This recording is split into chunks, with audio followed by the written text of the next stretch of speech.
বলছে বাবা গো আমার পরনের একটা ছোট একটা কাপড় আছে, মাথা ঢাকার মতো আমার কোনো কাপড় নাই। আল্লাহর নবী গো বাবা গো ছোট্ট একটা কাপড় পরিধান করছি, এই কাপড় যে আমি মাথা পর্যন্ত ঢাকতে পারি নাই।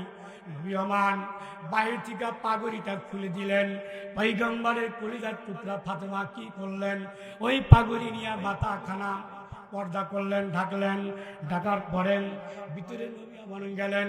যাওয়ার পরে আমার নবী বললেন মা আজ 3টা দিন হলো আমি পেটের মধ্যে কোনো আহার লাগাই নাই, মা তোমার বাড়িতে আসলাম কিছু খাইতে দিবে কিনা।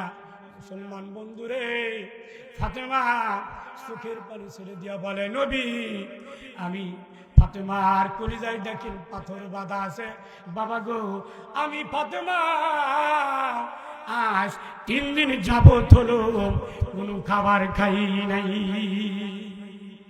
মুসলমান বন্ধুরে আমার সেই পয়গম্বর এত কষ্ট করে চলছে, আমরা কিন্তু সেই পয়গম্বরের উম্মত। কথা বলেন ঠিক কিনা বাজান রহমান? নবী আমার 25 বছর খাদিজাতুল কুবরাকে নিয়ে সংসার করেছেন।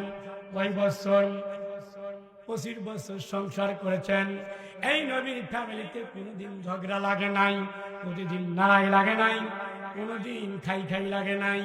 বাজান রহমান একদিন খাদিজাতুল কুবরা রাদিয়াল্লাহু তাআলা আনহা নবীকে বলতেছেন নবী গো আমার জীবনটা প্রায় শেষের দিকে, নবী গো আপনার বাড়িতে আসলাম, আপনার ফ্যামিলিতে আসলাম, আপনার বাড়িতে 25 বছর ঘর সংসার করলাম।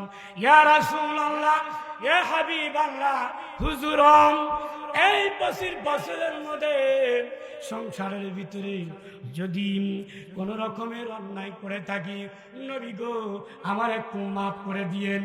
সুবহানাল্লাহ। বাজান আমার নবী আমার বললেন খাদিজারে তুমি কোনো অন্যায় করো নাই, আমি নবীজি আমার সংসারে আসার পরে তোমাকে ঠিক মতো আমি খাইতে দিতে পারে নাই। ও খাদিজা তুমি যদি কোনো আঘাত পেয়ে থাকো আমি নবীর মাফ করে দিও। খাদিজা বলতেছে হে রাসূলুল্লাহ হে হাবিবাল্লাহ আমার জীবনটা প্রায় শেষ, আমার জীবন শেষ, আমি আপনাকে জীবনের শেষ মুহূর্তে একটা কথাই বলতে চাই। সেই কথা হলো নবী গো জীবনে কোন জিনিস আপনার কাছে আবদার করি নাই, তবে জীবনের শেষ মুহূর্তে আপনার কাছে আমি কিছু আবদার করতে চাই। এই দিকে খেয়াল দেন। আমার নবীকে খাদিজা কি করলেন? কিছু আবদার করলেন। নবী আমার বললেন খাদিজারে জীবনের শেষ মুহূর্তে কি আবদার চাও, কি আবদার চাও? খাদিজা বলতেছেন হুজুর জীবনে আপনার এই ফ্যামিলিতে এসে আমি কিছু চাই নাই, কিছু আবদারও করি নাই, তবে আপনার কাছে জীবনের শেষ মুহূর্তে আমি আবদার করতে চাই হুজুর আমি যেদিন মারা যাব, মারা যাওয়ার পরে আমার জানাজার নামাজ আপনি নবী নিজেই পড়াইবেন। এই একটা আবদার। 2 নাম্বার আবদার হলো নবী গো আমি যখন মারা যাব আপনার পরানের জুব্বাখানা দিয়ে আপনি কাফনের কাপড় বানায়া দিবেন। কারণ হলো আপনার এই কাফনের কাপড় দিয়ে যদি আমাকে আপনার জুব্বা দিয়ে যদি আপনি আমার কাফনের কাপড় বানায়া দেন হতে পারে কবরের ভিতরে আযাবকে আল্লাহ হালকা করে দিবেন। 3 নাম্বার আবদার হলো নবী গো আমি যখন মারা যাব কবরের ভিতরে আমাকে যখন দাফন কাফন করেন আত্মীয় স্বজন যখন বাড়িতে চলে যাবেন সলদাব করার জন্য 2 জন ফেরেশতা আসবে, আমাকে যখন সাল করার জন্য প্রশ্ন করবেন বাজান রে নবীকে বলতেছেন নবী গো সালের জপ আমি ভুলে যেতে পারি। 3 নম্বর আবদার কবরের ভিতরে নামাজের পরে সবাই চলে যাবে, আপনার কাছে আবদার আপনি কিন্তু চলে যাবেন না, আপনার কাছে আবদার কবরের পাশে আপনি বসে থাকবেন।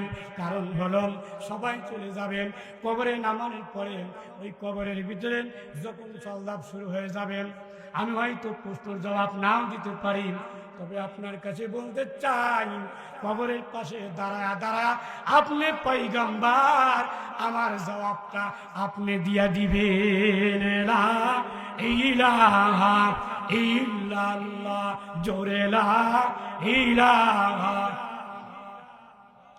আরে পাইছে যেজন সেই খোদারে, পাইছে যেজন সেই খোদারে, কিসে তাহার বাবাই, দুঃখ কষ্ট ব্যথা বেদনা সবই হবে যায়, দুঃখ কষ্ট ব্যথা বেদনা সবই হবে যায়, লা ইলাহা।